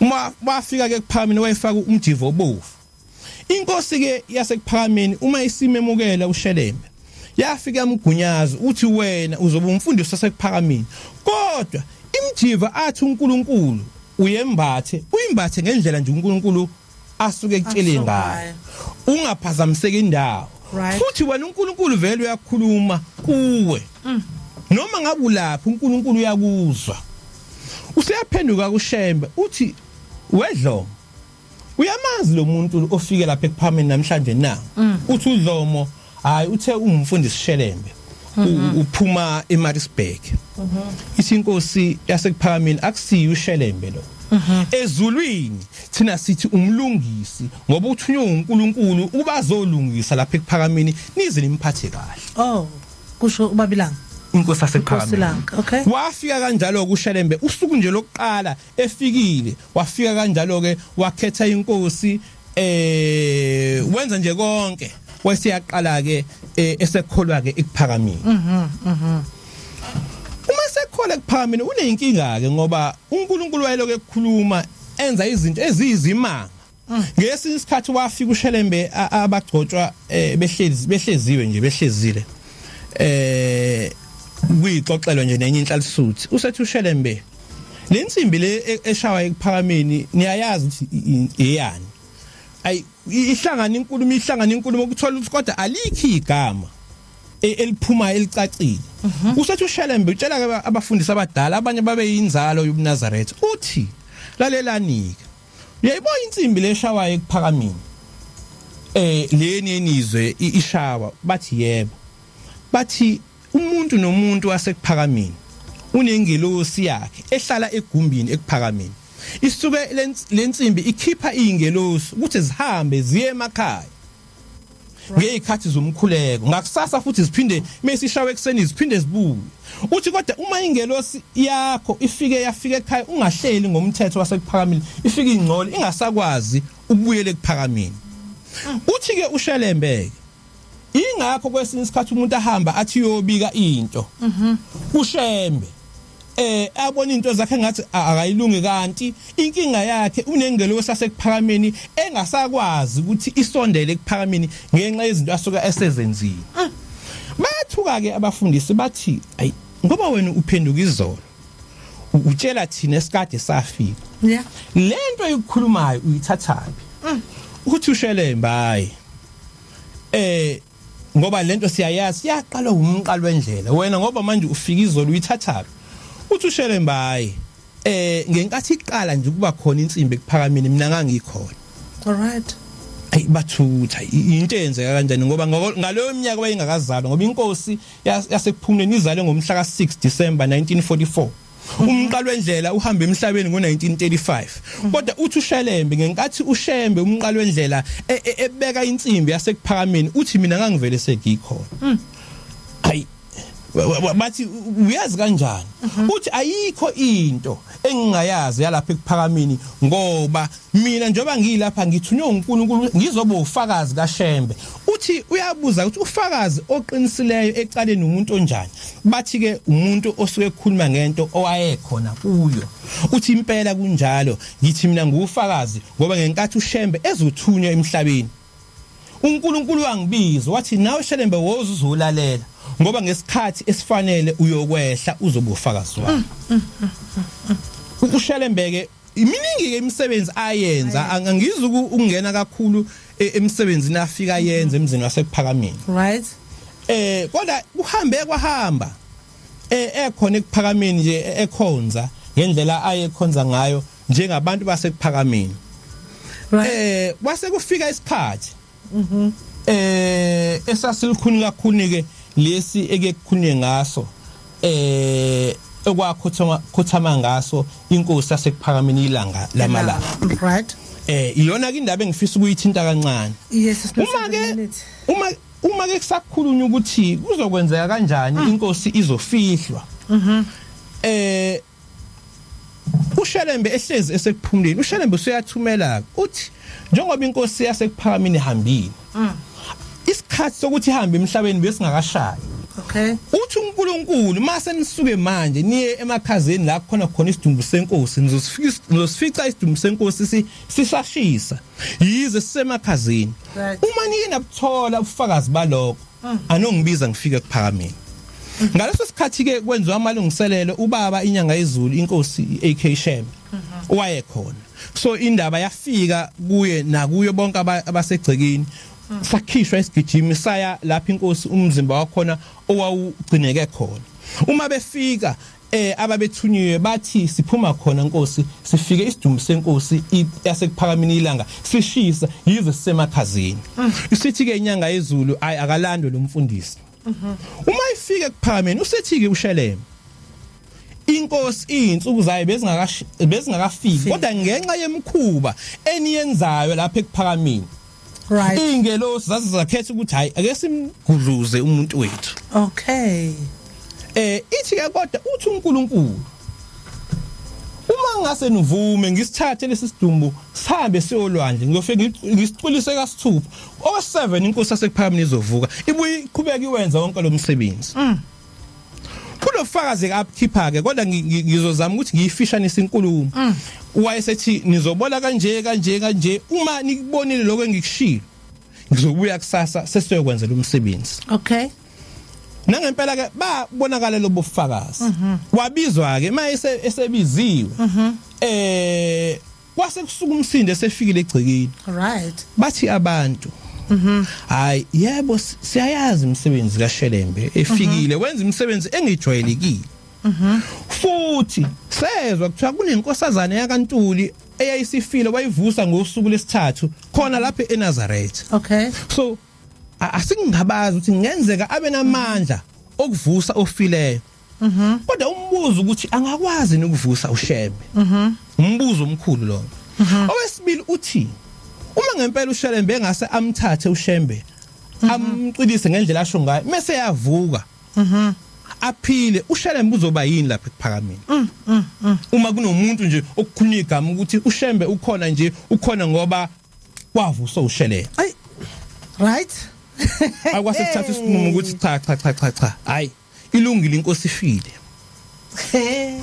kunokuthi ngathiwa inkosi ivusiwe kanti ivuswe umuntu nje uShelembe utheke ayi kwakuthi ke umsebenzi ayesewuzela usezukwenzeka okay utheke esahlezi ekhona lapha eKuphakameni esalindile njengomuntu esezohamba kwase kusuka bathile bathi hey umuntu okubulela inkosi esimtholile hawu yina bathi lo mfundisi lo siyamsola ngoba uthi unamandla ukuvusa inkosi how ayi kwase kuhlanganisa lisutho kwathi hayi akalungile kwase kunqunywa ukuthi hayi ukuliphi idokodo basho basithi asambe siye khona alright ngenkathi ke belungisela ukuza kuShelembe uyafika uNkulunkulu uthi Shelembe njengoba ulapha sekukhona abafuna impilo yakho lalela ke vula isandla sakho uthi fela mathi uzivale wathi umphefumulo wakho ke lo wathi noma uvale kanjalo ngeke baze bakubona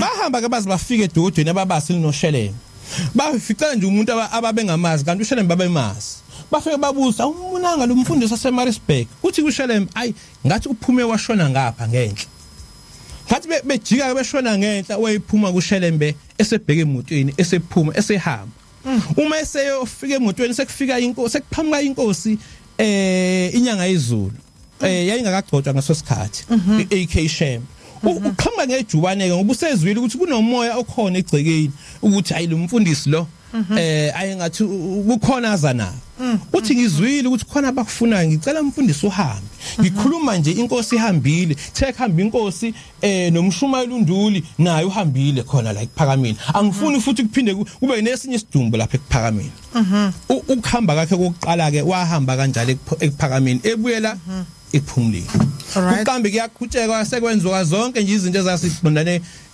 nokufihla kwenkosi Langa wayesekuphumuleni kumakhanda siya usami sazoqhubeka yini indaba kodwa isikhathi siyahlupha u2 minutes nje sele kodwa ke kona kuyazwakala ukunye kwakhe okuningi sekuzoqhamuka kwimibuzo ngoba abalaleli bazobuza nathi khona imibuzo esingase sibe nayo kodwa kuyabonakala ukuthi noma kuyezwakala ubabushelembe ufakazi kamqalo wendlela nje bese khona ukufika kwakhe eKuphakameni nakhona wafika kanjani nokuphuma futhi waphuma kanjani kodwa ngizwe uzokokuqala waphinde wabuye kwesibili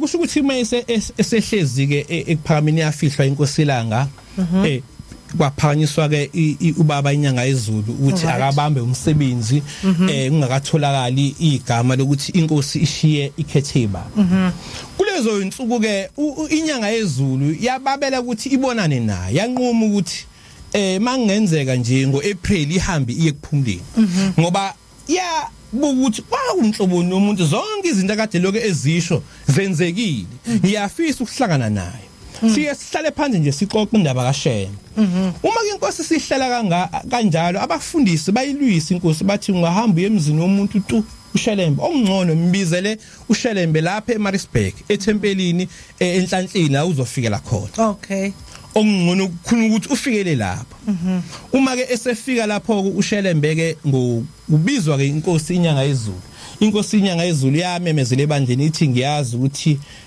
abanye benu ngeke basangithanda njengoba sengibiza uShelembe ngoba abanye benu uShelembe animthandi kodwa azini lokhu namhlanje ukuthi uShelembe wakithi uShelembe isihlobo sethu uthi ke bathi wavula incwadi ethi abafundi baJesu bayabona umuntu ethandazela abanye abantu ngegama likaJesu bephilisa abantu ngegama likaJesu kodwa engasonti nabo abafundi baJesu base beyamnqabela lowo muntu ukuthi wona umnali ilungelo ukuthi usebenzise igama likaJesu ngoba awukho lapho sikhona uthi ke inyanga yezulu iNkosi lawo bantu iNkosi uJesu wabalwisa lawo bantu bathi lowo muntu loyo akamelene nathi kodwa ungowakithi ithi ke iNkosi inyanga yezulu sikuba namhlanje Shelembe lapha ngihamba khona ngifisa ube khona eduze kwami ukuze ngoba sengibonile ukuthi uNkulunkulu uyakhuluma nawo noma ngabe ufika ebusuku amadokodo ethi ngifuna ncikanye noma kuthi ufike ebusuku ungivusa ungitshela umyalezo ophuma kuNkulunkulu ngicabanga ukuthi mhlambe zabambili indlela abayihamba makusuka lapho eMaritzburg iNkosi Langa iNkosi inyanga yezulu ifike ibe nedokodo ngala kube nedokodo ngala kuthe wesithathu kwase kusuka umsindo uthi ngempela kanti asemangaka amakhosi lapha ekuphakameni ngoba kubonakala amakhosazana akuyiwona awethu iNkosi afika angene ngala aphume futhi angene ngala kusho ukuthi lo Shelembe owumuntu nje uyamphakamisa fona uzama indlela ukuthi umqhelise eduze kwakho asibambe izwakele 1 minute after 8 o'clock isikhathi umsakazo Nanda 88.4 FM sikhona ke ohlelweni nasilungiseni kumhla ka 10 December 2023 sizothi nje ukuthi khuma nje kancane nalapha na ku live wethu mangabe sibuya sizobuya ke no part 3 ka live njengamanje sesizovulela kona mlaleli kuona Facebook asilungiseni Sunday 6 p.m. to 9 p.m. inanda 88.4 FM igroup isho kanjalo ungasenda ucela ukwamukelwa uzobe uyamukelwa kuyona igroup leyo kasilungiseni then ukhona ne WhatsApp number ethi nje 0687649969 0687649969 sinababa Khumalo ubaba Hadebe abaphuma lapha AmaNazaretha aseKuphumuleni ngaphansi womHoli buka baba ulizwi Shelembe iNkosi ulizwi Shelembe okhona njengamanje esihlalweni siyabuya to sensitive listeners and parental discretion is strongly advised.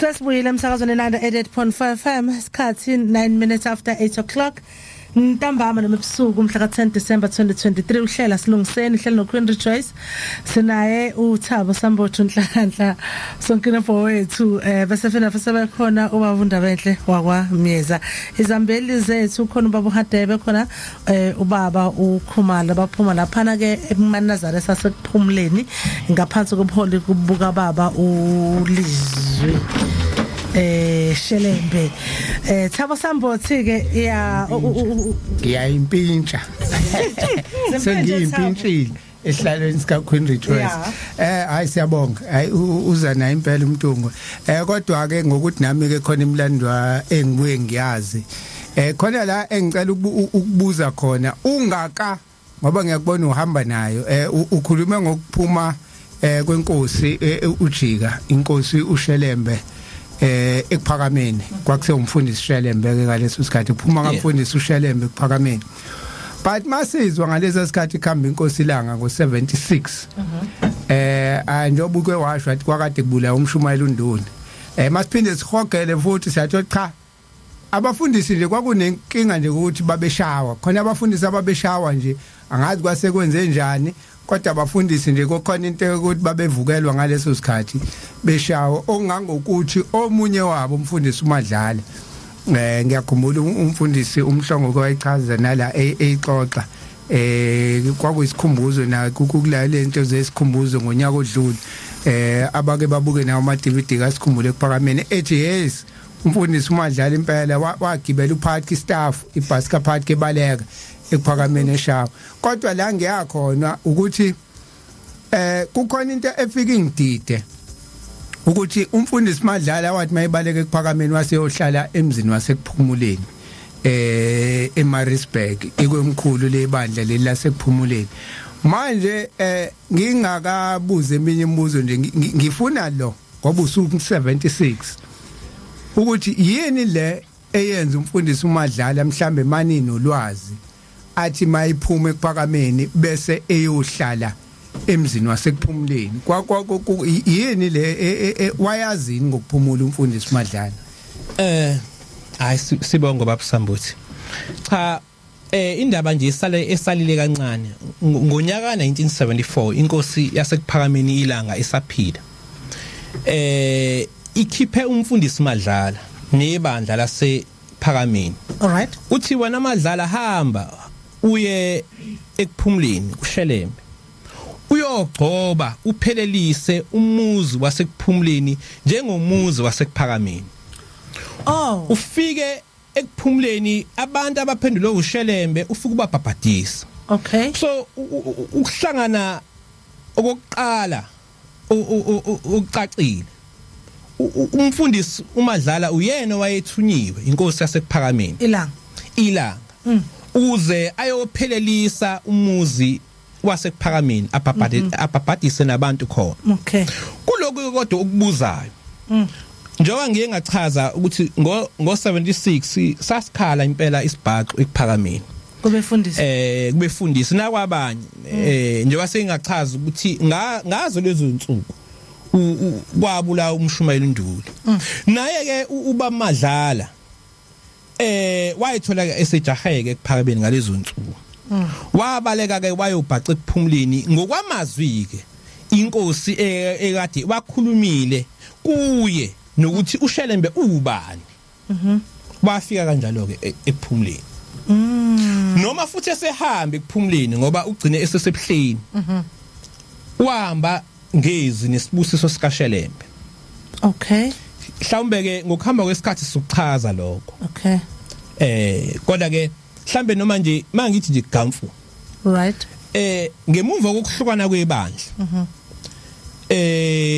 ngo1976 uMadlala wahamba ohlala ekuphumuleni uhambe isikhathi uShelembe uqala waye ekuphakameni ngo1978 ngoDisemba